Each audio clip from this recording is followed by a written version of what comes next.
Welcome back to another video. We're gonna go ahead and get straight into it. This wig is from AFSISTER Wigs. This is the hairline before and after. I plucked it a little bit. It does come pre-plucked, but I just wanted to go in and just make it a little bit more natural. It's 100% Remy quality hair, very silky and soft. I did experience very minimal shedding and it didn't really tangle that much. Like I said, it is a pre-plucked hairline. It also comes already bleached, which is perfect. If you're a beginner, this is definitely a good wig for you because you don't have to do anything to it as far as customization. All of the products are quality control before they ship them out, so that's something that I really did like about this company. And they do offer prime shipping as well, which is definitely a great plus if you need something quick. So yeah, I do like this unit. It's actually a burgundy color. It's supposed to be 99J, but it's giving off more like cherry cola red, which nothing is wrong with that. I haven't had a red wig since like high school. This is a 13x4 frontal unit, and it does have all the clips and everything on the inside like I showed you guys. I am going to be putting the clips in the front down, which I'm doing now. I'm going to be clipping them down since this is a glueless unit. I like the security of having the clips down as well as holding my lace in place for when I go in. I'm going to be using Got2b spray.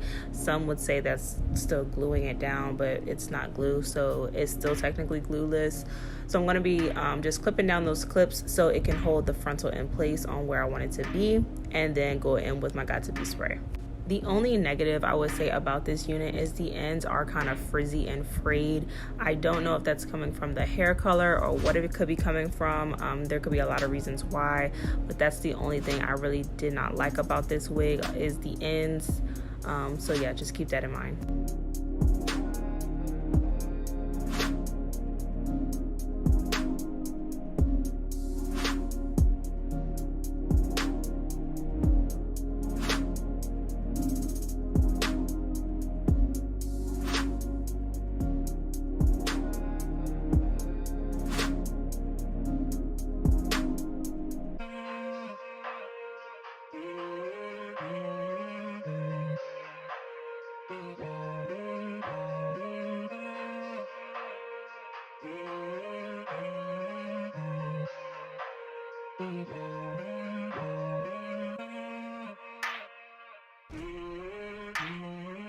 All right, now I'm going to be going in with my Got2b freeze spray. I like to work in sections, and I'm going to be starting in the middle. I like to start in the middle because the middle is basically like the blueprint for how the rest of the wig is going to lay, and I feel like it's much harder to make sure that both of your sides are on good and even if you don't start in the middle. So yeah, I'm just going to be spraying a couple of layers. I think I do like 2 or 3 layers, and then put my hair dryer on the cool setting. I don't want to use the hot setting because it makes it like too sticky and it could show up white, so you definitely just want to use a cold setting.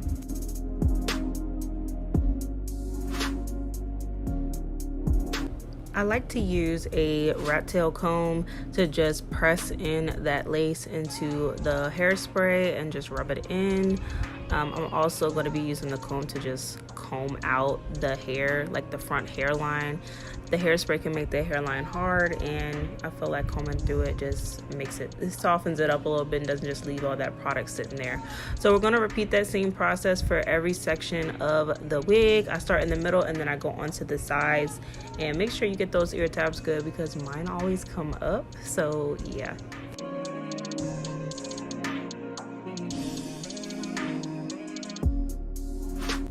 Definitely stay tuned to the end of this video. I am going to be showing you guys how I got my Arrogant Tate inspired hairstyle that's in my thumbnail. It's a half up, half down with just the 2 pieces down in the front. So yeah, stay tuned for that.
I'm now going in with a razor and cutting my lace as close to where it's glued down as well as close to the hairline as possible.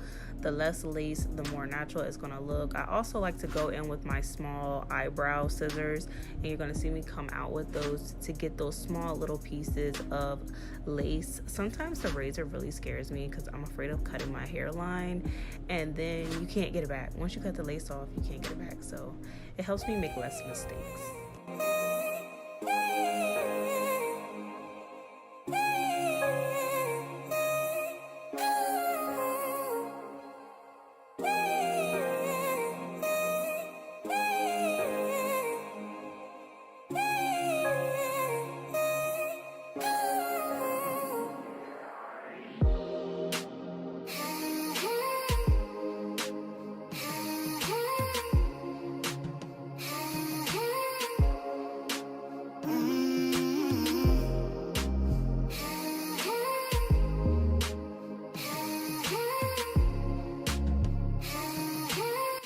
This is when I started to realize something was looking weird, and my wig just looked like it was down too far. I have a small forehead and I didn't have any space left. I just was like, no, I'm just gonna go ahead and lift it up, which I would hate to do, but I mean, hey, I would rather be walking around looking right than like a fool. So don't be afraid to make a mistake. It's okay. That's why I left this in the video, so y'all could see, like, I don't do my wigs perfect. I do mess up, and I'm gonna fix it. I'm just gonna lift it up and pull it back. That little line you guys see is my makeup. I did my makeup prior to putting this wig on, and I will fix all that and blend it in. But I'm just gonna move the wig back and just lay it back down in a better spot where I have more forehead space.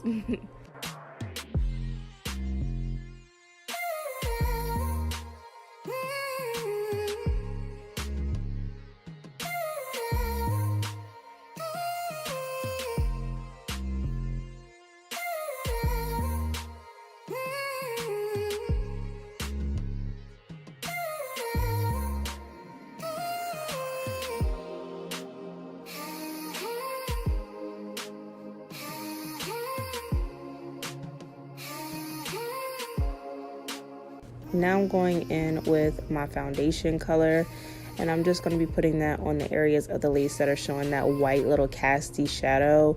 It probably won't be as bad if you put your wig on right the first time, but the Got to Be Free spray can leave a white cast just from applying too much of it. So I'm just going to go ahead and blend that in together and just fix my makeup from where I wiped it off at.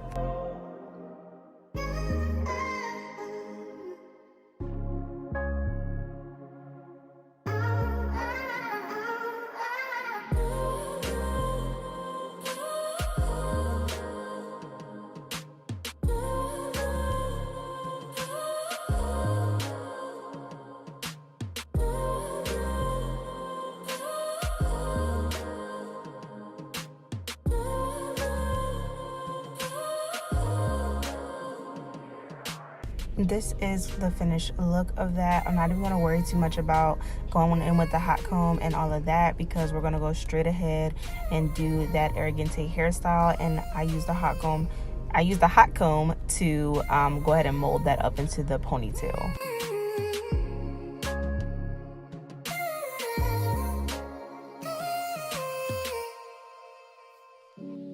Song is dedicated to you.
I put a little bit too much makeup on my part, so that's just what I was looking at.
This is the finished look. Thank you guys so much for watching. Make sure to hit that subscribe button.